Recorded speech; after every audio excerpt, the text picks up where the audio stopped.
Assalamualaikum warahmatullahi wabarakatuh, teman-teman semua. Berjumpa kembali di channel A Project. Di sini saya akan membagikan yaitu pengenalan tentang Microsoft Word. Jadi bertahap saya akan mencoba membagikan segala sesuatu hal yang saya ketahui. Mungkin inilah adalah warisan bagi saya untuk generasi selanjutnya ketika channel ini masih ada, ya. Oke, saya akan membagikan tentang pengenalan Microsoft Word. Nih, jika kita lihat lembar kerja, ya, oke, oke, ini adalah lembar kerja Microsoft Word. Jika teman-teman sudah menginstal Microsoft Word, maka tampilan awalnya seperti ini, ya, teman-teman. Di sini ada menu File, ada Home, ada Insert, ada Design, ada Layout, Reference, Filing, Review, View, Help, dan lain sebagainya. Oke, kita coba dulu cek satu-satu. Dan yang paling penting ketika teman-teman semua belajar Microsoft Word, jangan lupa file yang pertama kali dan paling penting adalah ketika kita sudah membuka. Misalkan kita ketik di sini, arah project, ya, arah project. Nah, biasakan ketika membuat sebuah file, baik itu dokumen dan lain sebagainya, langsung di save. Save itu ada dua, ada tombol logo save, Ctrl S, ikonnya itu Ctrl S, ya, Ctrl S, atau juga file, kemudian save, kemudian save. Kemudian kita cari folder di mana kita akan menyimpan. Misalkan saya menyimpannya di desktop. Misalkan video pertama, video pertama. Dah, oke. Ketika sudah tersimpan, nah di menu home itu ada apa aja sih? Oke, yang pertama di sini ada B itu bold, tebal, kemudian ada I italic, kemudian ada U underline, dan ada namanya straight through, kemudian ada subscript, dan ada uh, superscript. Nih, misalkan saya ketik arah project. Arah project adalah sebuah usaha fotokopi dan percetakan Nah, ketika saya menulis huruf besar semua, maka saya mencoba untuk membuat menjadi huruf kecil semua. Gimana sih pilihannya? Nah, pilihannya adalah di sini. Nih, di sini ada pilihan lowercase. Kalau lowercase, dia apa jadi ketika kita klik, dia jadi kecil semua. Ketika kita pilih capital X word, jadi huruf yang depannya saja itu yang besar. Ketika kita pilih sentence case, itu huruf yang depannya yang besar yang pertama kali. Dan ketika kita pilih toggle case, itu random, diacak, yang besar dan yang kecil. Oke, teman-teman semua, itu untuk kasus membesarkan atau mengecil huruf-huruf kapital atau huruf kecil. Kemudian, font ini pun bisa kita ganti arah project nih. Arah project ini menggunakan font Calibri. Misalkan kita mau ganti Times New Roman, itu bisa juga kita cek di sini Times New Roman. Times New Roman. Nih. Dah. Jadi jenis fontnya pun jadi beda. Ini Times New Roman. Kemudian ketika font ini itu ukurannya 11, ini bisa kita besarin. Bisa juga kita pilih dari sini 12 misalkan ataupun jadi 14. Bisa juga ketika kita blok semua, kemudian ini dibesarkan dan ini di sebelah kirinya dikecilkan nih, tuh kelihatan tuh, ya. Oke, kemudian misalkan kita mau rapi, ukurannya biasakan fontnya misalkan 14 nih, kita mau ditaruh di tengah judulnya. Nah, kalau di tengah ini apa nih judulnya nih, namanya center. Kalau enggak shortcutnya itu Ctrl E tuh, Ctrl E. Kalau enggak kita klik di sini itu. Kalau misalkan sebelah kiri apa namanya itu alignment left, Ctrl L, klik sebelah sini. Kalau sini yang sebelah ini namanya alignment right, sebelah kanan. Kalau yang ini rata kiri dan kanan, ya. Jadi ada shortcutnya semua. Kalau kita kursor mouse kita taruh di dekat sini tuh kelihatan tuh. Kalau misalkan sebelah kiri apa namanya Ctrl L. Kalau dia di tengah namanya Ctrl E. ketika di sebelah kanan itu namanya Ctrl R. Sedangkan kalau misalkan dia center kiri dan kanan itu namanya Ctrl J. Itu untuk tata letak setiap teks atau kalimat yang kita buat di Microsoft Word. Oke, kita coba yang pertama, taruh judulnya di tengah nih. Kemudian, oke, judul ini saya mau tebalin. Gimana nebelnya nih? Tebelnya pakai B. Klik aja simbol B ini. Klik, dia menjadi tebal. Bisa juga menggunakan shortcut Ctrl B, ya, Ctrl B. Nih, sama aja. Ctrl B dengan klik aja di sini. Kemudian, semisalkan saya mau dia menjadi hurufnya miring, itu namanya italic.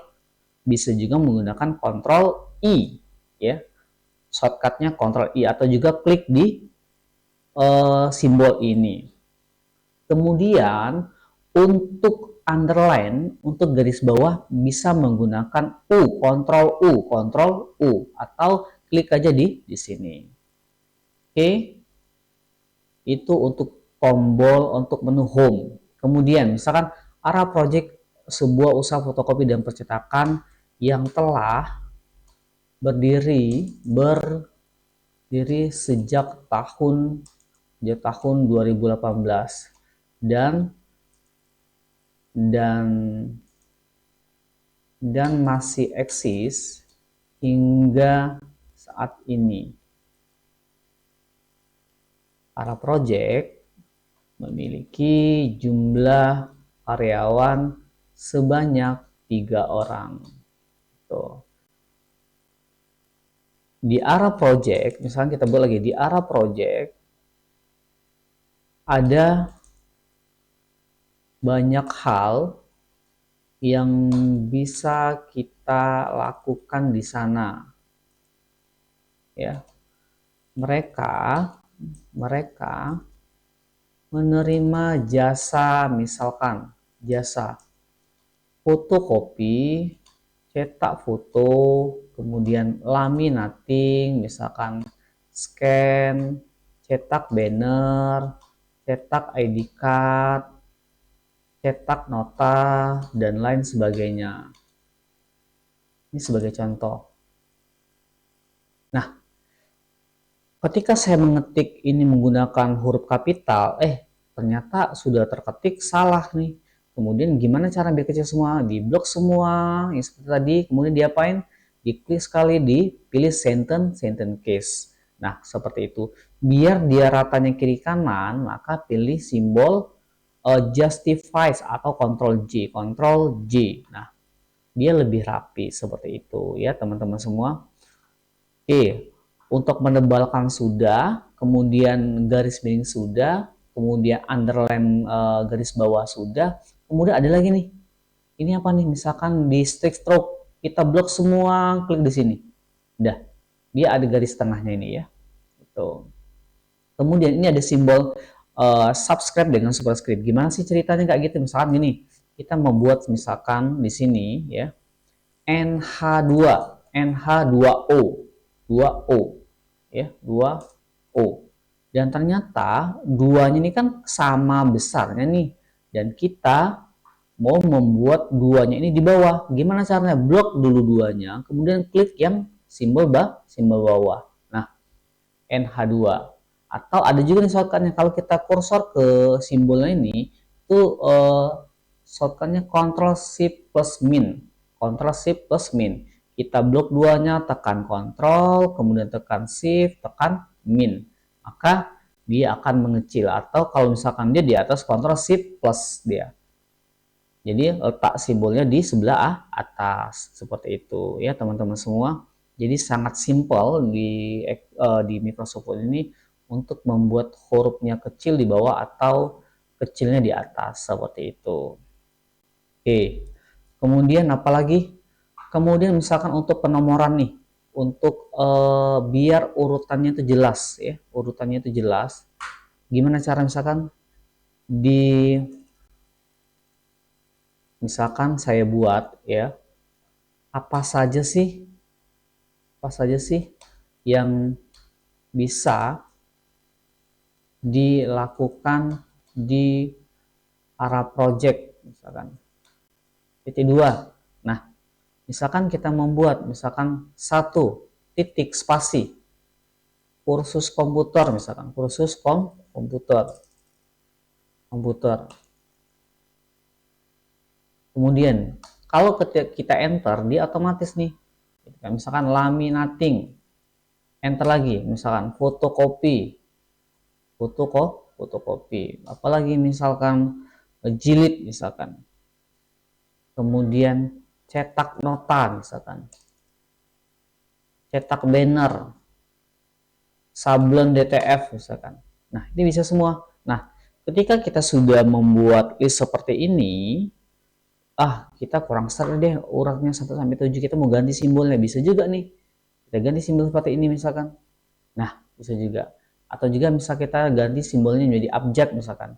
Nah, ini sesuai dengan selera kita ya teman-teman semua. Kemudian di home ini ada pilihan juga. Kalau misalkan kita mau arah project itu menjorok ke dalam, itu bisa tekan tab aja juga nih. Ditekan tab, dia akan menjorok ke dalam. Atau bisa juga klik ini namanya nih. Namanya itu increase indent, klik sekali. Nah, dia menjorok masuk ke dalam semua, ya. Saat kita kecilkan ini, ya. Kecilkan, kita kasih indent, dah. Dia masuk ke dalam semua, ya. Kalau kita mau balik lagi, tekan sebelah kiri, ya.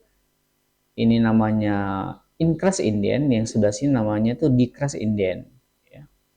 Oke, itu seperti itu. Kemudian misalkan di tombol home ini ada juga menu namanya itu find. Find itu mendapatkan, kita mau cari kata yang berkaitan dengan sesuatu hal yang kita cari. Ini contohnya masih sedikit, nggak ada masalah. Tapi kalau misalkan sudah ratusan halaman, itu ribet urusannya. Misalkan ada kata-kata yang tipu, dan kita bisa perbaiki itu. Misalkan gini, find. Saya cari misalkan di sini 3. Oke. Nah, ternyata ketika saya klik 3, muncul di sini. Langsung otomatis mendeteksi angka 3-nya, ya. Kemudian ada juga pilihan namanya di sini namanya replace. Apa sih replace tuh? Kita klik tuh. Misalkan kita arah project, misalnya kita ganti misalkan arah project, kita mau replace arahnya menjadi dia, misalkan dia project. Nah, kemudian kita yang berkaitan dengan arah akan menjadi dia. Apa jadi misalkan kita replace all, misalnya gitu. Klik sekali, oke. Yes. Oke. Dan ternyata yang arah tadi jadi di dia nih. Ini contohnya. Nah, ya teman-teman semua, benar-benar asik dan benar-benar mudah gitu, ya. Kemudian misalkan kita mau lagi contohnya lagi nih fungsi dari ini. Pada saat kita pembuatan skripsi ada bagiannya misalkan gini. Kemudian ada underline lagi di bawah, misalkan ada misalkan gini. Saya buat ya. Contoh-contoh saya enter aja deh. Contoh-contoh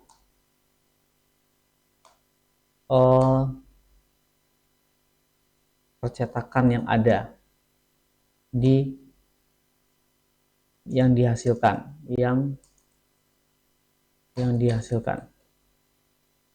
Oke, yang pertama misalkan misalkan MOOC misalkan. Yang kedua misalkan banner. Yang ketiga X banner misalkan. Nah, ternyata X banner bagian dari banner nih. Gimana caranya? Tekan tab aja, tekan tab. Satu misalkan. Jadi di banner tadi ada namanya X banner misalkan. Ada namanya di roll banner. Kemudian banner dan lain sebagainya, ya. Jadi kalau kita mau ngesup lagi di dalam sebuah bagian, itu ditekan tab aja dia langsung menjorok ke dalam, ya. Kalau mau balik lagi tinggal tekan backspace. Seperti itu. Oke, teman-teman, ini baru di awal, ya. Baru di awal tentang pengenalan home. Jadi kita coba pengenalan insert biar teman-teman semua bisa mengetahui menu apa aja sih yang ada di dalam home, insert, design, dan lain sebagainya.